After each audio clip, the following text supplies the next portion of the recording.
Imagine sitting in a crowded theatre in ancient Rome, watching the emperor perform on stage, when suddenly the ground begins to shake.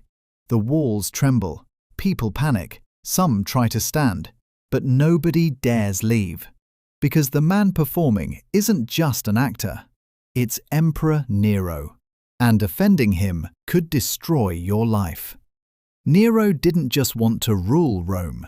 He wanted Rome to admire him, to applaud him, to worship him as an artist.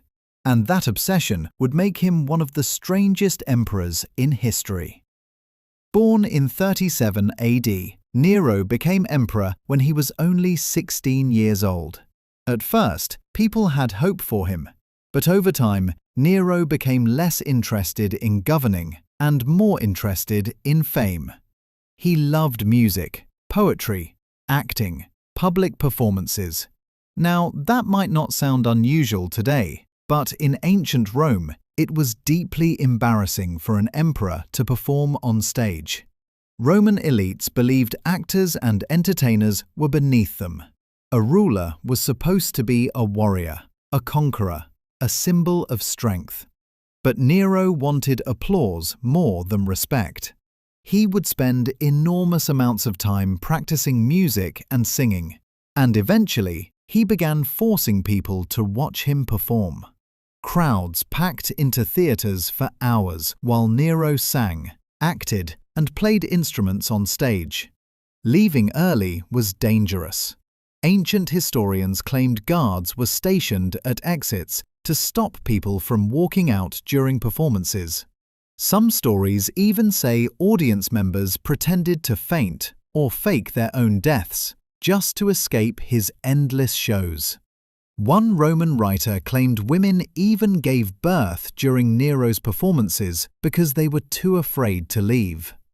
And then came the story that made Nero legendary. During one performance in the city of Naples, an earthquake struck. Ancient accounts say the theatre began shaking while Nero was on stage. Parts of the structure may have been damaged. People were terrified. But many in the audience stayed seated, not because they were calm, because they feared the emperor more than the earthquake itself. And according to the stories, Nero refused to stop performing. Whether every detail is true is hard to know. Many Roman historians hated Nero, and some stories may have been exaggerated over time. But even ancient Romans believed these stories because Nero's obsession with performing was already infamous. And things only became stranger. Nero began touring Greece like a celebrity performer. He entered singing contests, poetry competitions, musical games, and somehow he always won. Judges knew better than to declare the emperor a loser. When Nero competed, there was only one possible outcome: victory. He even forced thousands of young nobles to train as applause leaders. Their entire job was to cheer louder for the emperor. But while Nero chased fame and admiration, Rome itself was beginning to fall apart. Then, in 64 AD, disaster struck. A massive fire exploded through the city of Rome. For days, flames consumed homes, temples, and entire neighborhoods. Thousands were left homeless, and almost immediately, rumors began to spread. Rumors that Nero had watched the destruction while singing about the fall of Troy. Today, historians still debate whether that actually happened. Some evidence suggests Nero wasn't even in Rome when the fire began, and he may have helped organize relief efforts afterward. But by then, his reputation was already poisoned. The people saw him as a ruler obsessed with performance, a man who cared more about spectacle than leadership.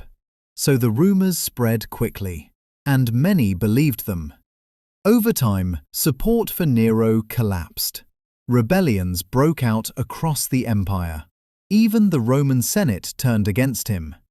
The emperor, who once forced crowds to stay and applaud him, was suddenly abandoned. Alone and fleeing from his enemies, Nero finally realized his reign was over. In the year 68 AD, he took his own life. According to legend, his final words were, "What an artist dies in me." Not what an emperor, not what a ruler, an artist. And nearly 2,000 years later, that's exactly how history remembers him, as the emperor who needed an audience. So,